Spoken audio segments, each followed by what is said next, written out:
Hello, all you mer people. Happy International Mermaid Day.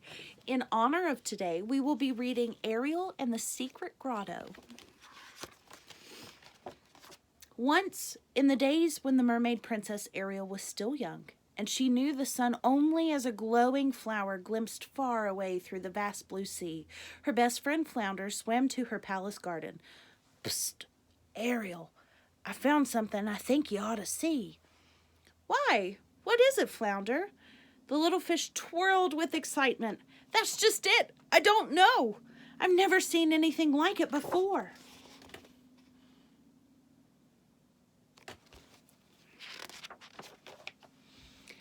Ariel followed the curious fish. Far away from the palace, a dark shape rose before them. Oh, Flounder, it's a sunken ship. I've always wanted to explore one. She swam into a porthole and peered in. Something silvery glittered back at her. I'm going in, Ariel squeezed through the open portal. Inside, she found a treasure trove of artifacts from the human world. There were clocks and candlesticks, paintings and mirrors, and even a china figure that danced when Ariel turned the key. The little mermaid darted from treasure to treasure. Isn't this wonderful? What do you suppose it's for? Flounder flipped his fins as she held up a fishhook. Gee, Ariel, that looks sharp. Maybe we shouldn't be in here. What a scaredy fish. There's nothing to worry about. Suddenly, a porthole swung open. Ariel, I've been looking for you everywhere. How can you learn to sing if you're always missing your lessons? It was Sebastian, the royal court composer.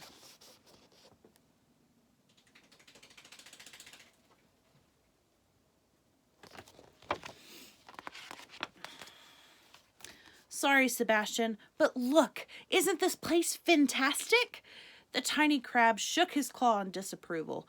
You shouldn't be in here, child. Ships like these, from the human world, they are nothing but trouble. But Sebastian, how can something so beautiful be bad?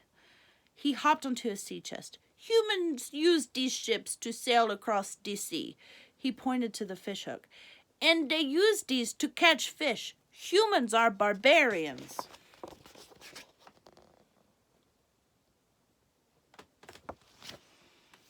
You sound just like my father. Ariel whirled away and put on a beaded necklace, smiling at her reflection in the mirror. Humans are dangerous. That is why King Triton forbids contact with the human world, and that includes these human things. Flounder came into Ariel's defense. Ah, Sebastian, we were just looking. Don't tell me. Looking leads to wanting, and that leads to trouble.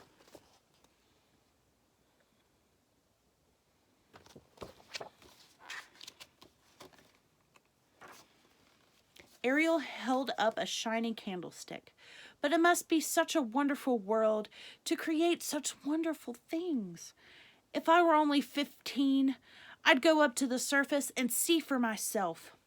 That is nonsense, Ariel. You know that even if you are old enough, you can only go up there once on your 15th birthday. Don't even think such a thought. I am your teacher. If your father heard you talking like that, I'd be one cracked crab. Sebastian shooed Ariel and Flounder away from the ship, but as she left, Ariel snatched up a jeweled hairpin and hid it in her hands.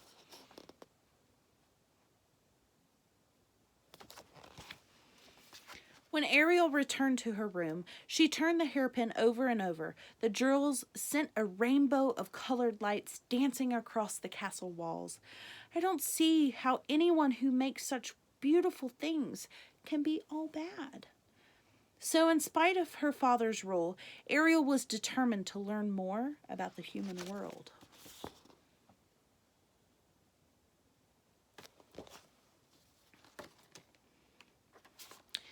In the days and weeks that followed, Ariel and Flounder returned again to the ship. Ariel, are you sure this is a good idea? Remember what Sebastian said. Oh, Flounder, he's just a worry fish. She picked up a soup bowl and studied it. Look at this thingamabob. Why, I bet humans wear it on their heads. Flounder laughed. What a funny-looking crown that makes.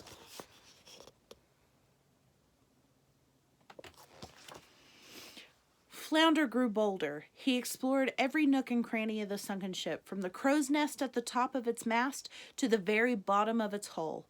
This is cool. Ariel opened a chest. It was full of gold coins. These are pretty. Ariel was delighted by her discovery.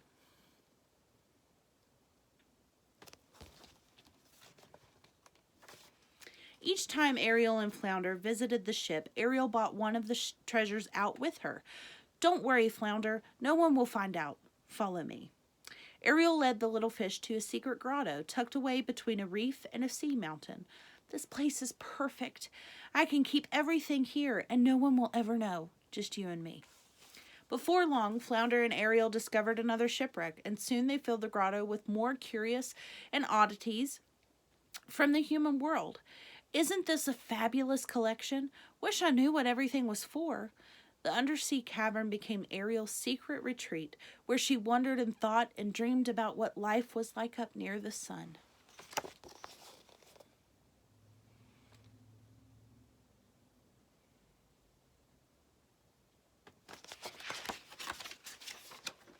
One day, Ariel and Flounder were playing with the treasures in the grotto.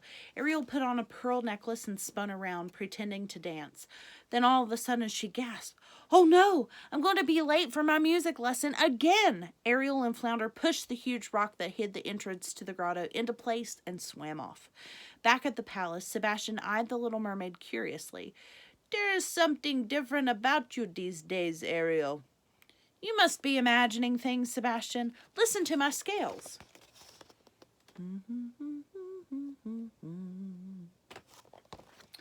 Sebastian pointed accusingly. "Where did you get that necklace? These don't look like any merle pearls I've seen." Ariel smiled. These?" Flounder chimed in. "I found them. I thought they looked pretty on Ariel. Anyway, all pearls come from the ocean, don't they?" Sebastian frowned, but continued with Ariel's lessons. Ariel whispered to Flounder, "Whew, that was a close one."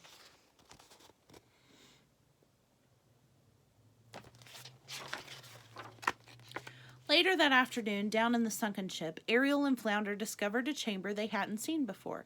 "But be careful, Ariel. That looks dark and creepy." But Ariel wasn't afraid. She kicked her tail and swam in. Suddenly, the water surged up. A huge tentacle shot out of the blackness and wrapped itself around her. It was a giant octopus. The powerful arms squeezed the little mermaid and began pulling her deeper into the dark chamber.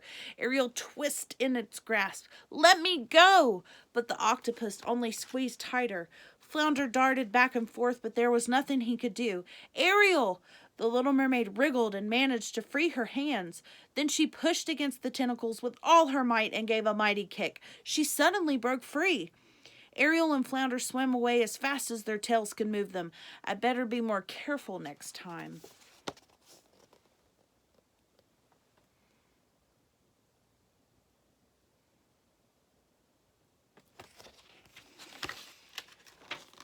A few days later, Flounder found Ariel dreaming in her grotto. "Flounder, I've decided I'm not going to wait until my 15th birthday. I'm going up to the surface today." "But Ariel, you can't. It's not allowed." "I don't care. I'm going. I have to see what it's like." She swam resolutely to the grotto's entrance. "You don't have to come." Flounder swam after her in alarm. "Ariel, it's too dangerous. Come back, please."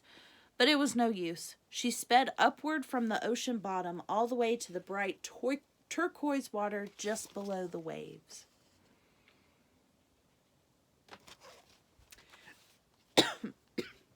Excuse me. The sun had nearly set when Ariel and Flounder broke the surface of the water. The clouds were rosy pink, and along the horizon a band of gold sparkled and danced upon the sea. "Oh, Flounder, I've never dreamed it would be so beautiful." Suddenly, a flock of gulls wheeled towards them, spiraling and darting through the sky. One of them winked as they went by, but Flounder quickly dove under the water and came back up. "Wow, what were those?" "I don't know. Maybe it's fish that could fly?" Ariel replied.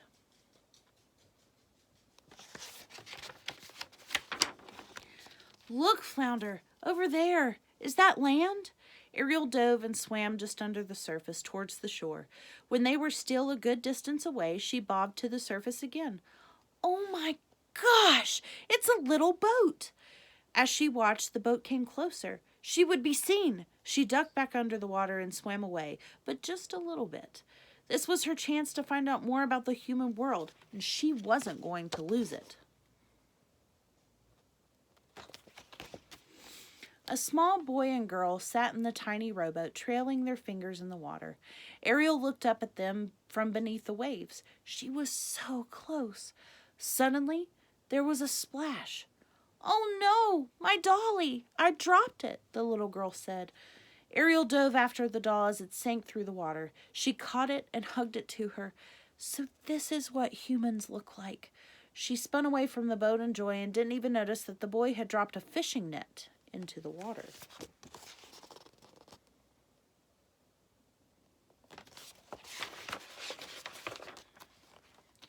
Ariel swam far below the boat, clutching the doll. She was safely out of sight, even if the children looked down into the water. The little girl was still upset. "I've lost my doll." The boy reached over the side of the boat. "Never mind that. I've caught something." Below the water surface, Flounder was struggling. "Ariel! Ariel! Help!" Flounder was caught in the net. Ariel didn't know what to do. The boy hauled up the net and the boat began to move away.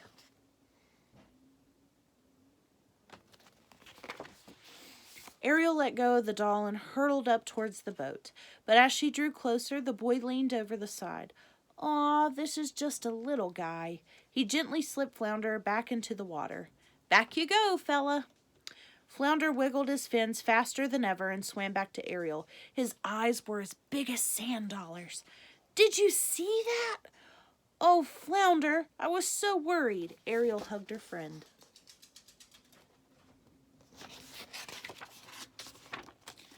Ariel watched the little boat floating away. She thought about how kind the humans had been to set Flounder free. Suddenly, she streaked down through the water, snatched up the doll, and bobbed up to the surface again. "I wish I could keep this, but they were so nice. I ought to give it back. But how? I can't let them see me," Ariel said. "Need help, sweetie?" It was the gull that had winked at her. "I can fix it for you." He took the doll in his beak, flew over to the boat, and dropped it into the arms of the little girl.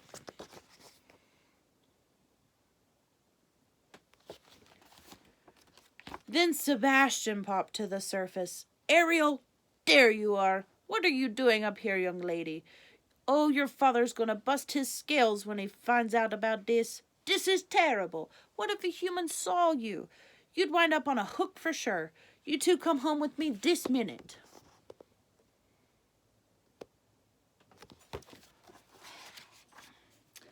Ariel took one last look at the sky, filling her heart with its beauty. "All right, Sebastian, we'll come home now." Then just before they dove under the sea, she winked at Flounder. "But I'll be back." The little mermaid promised herself this was just the beginning. Ariel knew Sebastian and her father must be wrong about the humans. She had seen for herself how kind they could be. She hoped someday, somehow, she would be part of their world.